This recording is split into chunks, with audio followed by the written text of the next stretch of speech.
Hi guys, welcome to Office Blokes React. I'm Office Bloke Dave. I'm Office Bloke Mike. I'm Office Bloke Daz. Together in a room, all three of us make the Office Blokes. In a room. Indeed. In a room, get in a room, get a room. We're doing observational comedy now. Yeah. Just hear a word and you just run with it. What do they call it? Improv. Improv. That's the one. There you go. The most exciting comedy form there is. Right, the greatest speech in American history, Abe Lincoln's Gettysburg Address. I've heard of the Gettysburg Address, but I didn't know what it was or who it was or... Same here. Well, Gettysburg's a place, isn't it? Yeah. In Pennsylvania, I think it is. Or Virginia. Right. It's down that way. Right. So I guess he's in this particular town, addressing the nation. Right, okay. That's what I'm thinking it is. Yeah. Yeah, because it's got to be something like that. But yeah, definitely I've heard of it, but... It's obviously iconic for some reason, isn't it? Yeah. The greatest speech in American history? I've never heard it. But I've heard a lot of people say different, you got people like Martin Luther King. Of course, Yeah. Been very sort of like iconic. I think quite a few of the presidents have had some decent speeches, haven't they, over the years. Yeah. But I thought in recent history Barack Obama spoke really well. Not that I spent much time listening to his speeches in particular, but he seemed to be a really sort of regal, like he knew how to speak. Yeah. Yeah, he did. He was really good speaker. Yeah, you see how our politicians try to take a leaf out of that book of the American sort of style of rallying the crowds type thing. 'Cause the Americans are good at that. Yeah. The American presidents, whether it be a president or whether it be someone who's running to be president, very good at rallying crowds at different events. Whereas the British, you were kind of like Liz Truss doing, just like, shut up, you. We know what you mean. Yeah, and it's all the same buzzwords with our politicians, isn't it? Well, they steal them from the USA. It's all stolen content for me. I think some of them do have. I don't know if it's speech or elocution or just people who are there to teach them psychology of talking. So I watched a thing where they started. You remember when Tony Blair used to talk like that all the time with his hands? And I can't remember if I watched someone break away it from down. all the shit that was coming out of his mouth. Well, precisely. Yeah. But that's the thing. It's welcoming and it's trustworthy and it's like, look at me. I'm bearing all to you. I think the only one who didn't take his details from the USA when he was speech writing was Boris, because he used to come up with words that no one ever heard of. Phrases and Tumbleweed, sentences. tumblehead. I know, yeah. Come out with all kinds of shit. You're like, what? What does that even mean? Bit of a one-off, really, I think, wasn't it? I used to see newscasters who were people like Clive Myrie, some of the smartest people you'll see on TV. And we were educated in certain places as well, like your Oxfords and your Cambridges and all that kind of stuff. And then they're looking at him going like, I've never heard of that word. Yeah. I'm like, because he's made it up. Exactly, yeah. It worked for him for a time, didn't it? Well, it did for a while, yeah. Still working for him. Yeah. Well, just got paid 250 grand to talk somewhere. Really? It's a racket. It's an absolute racket. Without going into it all too much, the idea that you get paid X amount and then as soon as you leave any form of office, get quadruple that to go and do a speech for a corporate entity or for anyone. It's all it's delayed bribes and backhanders. Absolutely. It's just enough time has passed where you're like, I'll do that for you for a fee. Here's my fee. Anyway, going off on a tangent.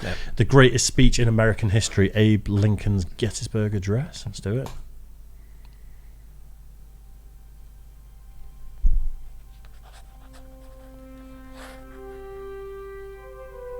Fourscore-and-7 years ago, our father... I don't want to pause it straight away, but that 7 years ago is instantly familiar. I feel like I'm going to know some of this. 7 years ago, what's that, 87 years ago? I'm not sure. Fourscore is 80, is it? I just think that I may have heard this speech somehow or bits of it in passing or something. That's just really familiar, the first line. Yeah. Well, fourscore, a score's 20, isn't it? Yeah. All right. I think so. I think 80. you're right. So 87 years ago, and that would be 1770 something. Yeah, so that'd be about right. Yeah. 7 years ago, our fathers brought forth on this continent a new nation, conceived in liberty and dedicated to the proposition that all men are created equal. Now we are engaged in a great civil war, testing whether that nation or any nation so conceived and so dedicated can long endure. We are met on a great battlefield of that war. We have come to dedicate a portion of that field as a final resting place for those who here gave their lives that that nation might live. It is altogether fitting and proper that we should do this. But in a larger sense, we cannot dedicate, we cannot consecrate, we cannot hallow this ground. The brave men, living and dead, who struggled here have consecrated it, far above our poor power to add or detract. The world will little note, nor long remember what we say here, but it can never forget what they did here.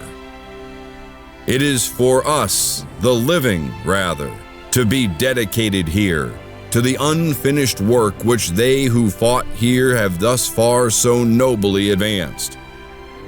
It is rather for us to be here dedicated to the great task remaining before us, that from these honored dead we take increased devotion to that cause for which they gave the last full measure of devotion.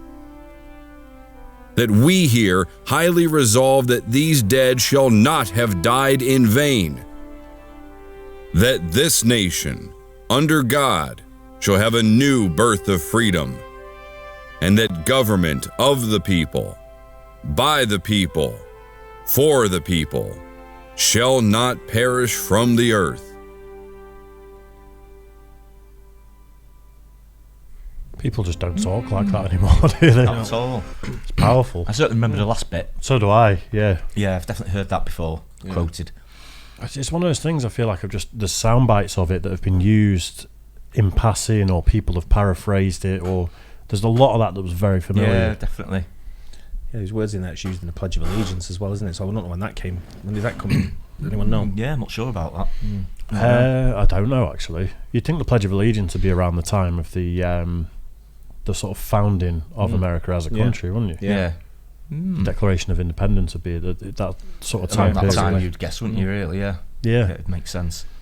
But yeah, I mean, I know when you talk about history, and people always say, you know, America's got no history and all that, but you see things like that, which is more sort of like modern history, if you want. But it's still, it's still very iconic in the modern world today. Yeah, absolutely. I think the current iteration of America has got like 300 years, 400 years of pretty solid history. But I think it's on the world stage. People say that because, you know, we were invaded by the Romans 2,000 years ago. And it's an easy thing to say, but so much has been fit into a small period of time to advance to be like the global superpower as well. Yeah, absolutely. Huge amount. I think Churchill kind of spoke like that as well, didn't he? Yeah. A little bit. There was something very like... There's a phrase, a Churchillian speech, isn't there, when people try and make one these days that they do sort of hark back to the way Churchill came out. You know, we had some great speeches, certainly during and after the Second World War, didn't they? Yeah. But you see, when you see that speech there, and then you see someone like, I don't think Trump was certainly one for doing speeches like that, but Obama certainly was. And Biden kind of is as well. But when you look at previous ones as well, you look at people like Ronald Reagan, you know, Jimmy Carter, people like that. They all sort of like had that similar sort of like, you know, rally sort of like speech to do, which kind of that is. So I bring everyone together, and you know, this is what we're here for, and we're one. You know, we're indivisible. But then you see the British politicians doing it similar, and it doesn't come across the same. No. Everyone's like, you know, over here. It doesn't work over here.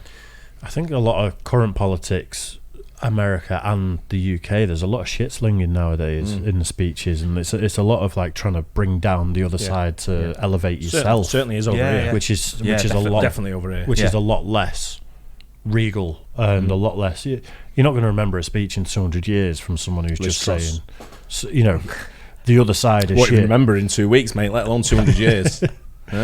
Yeah, I like when people talk proper. If you're going to be in that ultimate position of authority, to come across like you are an authority and to talk proper and someone to aspire to be. Well, this year will be the first time in our lifetime we'll have the King's speech, as opposed to the Queen's speech at Christmas, and you'll see he'll talk very similar to that kind of like vein. Yeah, I'll probably watch that. So did the Queen. She talks about how we all should be and how we all should be behaving, and you know, this is what we should be doing together. Those are quite positive speeches, aren't they? You know, which is probably what you can take from that as well. Like more, you know, looking at the positive, and it just reminds you how sort of like significant and powerful words are. Yeah. Just words put together in the right order. Yeah. It can be absolutely. If you get words spoken by a certain person that's positive like that and sort of like very influential on people, you'll see the whole nation come together. Yeah. It brings people together. Things like that. You're always going to have the weirdos that go, fucking want that. Yeah. No, and it's like, play on the motorway.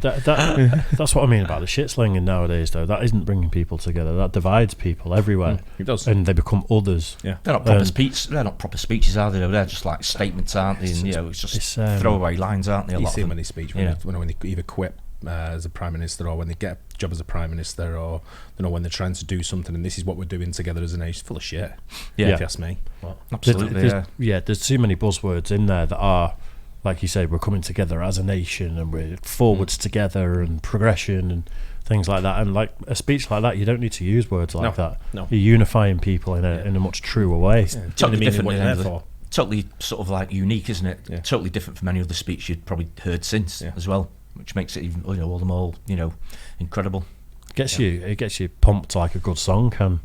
A good speech. It can do work, of course. You listen to the right words, and it's like, fuck yeah. I mean, not if you know what it's like in a changing room at football. I'm not taking this, but if you get a manager who stands there and tells you how you should be playing as a team, and you walk out the second half or this first half when you're going out for the game, you're pumped. It can make a difference. It makes a big difference. It can make a big difference. Yeah. Anyway, hope you guys enjoyed that. Don't forget like and subscribe, and we'll catch you on the next one. Cheers, guys.